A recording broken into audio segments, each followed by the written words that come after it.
এখন আমরা প্ল্যাটফর্মের ভেতরে ঢুকবো, আর প্ল্যাটফর্মটা ভীষণ সুন্দর, আর এটা কিন্তু ভারতের সর্বপ্রথম এসি প্ল্যাটফর্ম এই স্টেশনেই রয়েছে।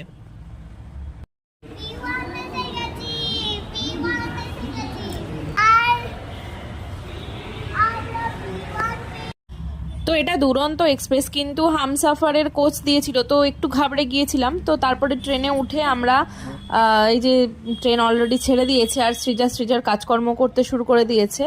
আর এই যে এত সুন্দর সুন্দর দৃশ্য দেখতে দেখতে আমরা কিন্তু বাড়ির দিকে এগিয়ে চলেছি। আজ অনেক দিন পরে বাড়ি যাচ্ছি, মনের মধ্যে অনেক আনন্দ নিয়ে। আর এখানে আমাদের খাবার খাওয়া হয়ে গেছে, ট্রেন থেকেই খাবার নিয়েছিলাম। তো এবার শোয়ার পালা, আর মাত্র কয়েকটা ঘন্টার অপেক্ষা, আর পৌঁছে গেলাম হাওড়া স্টেশন। আর গিয়েই দেখো আমার মা বাবার সাথে দেখা হলো, সেটা মনটা আরও বেশি ভালো করে দিল।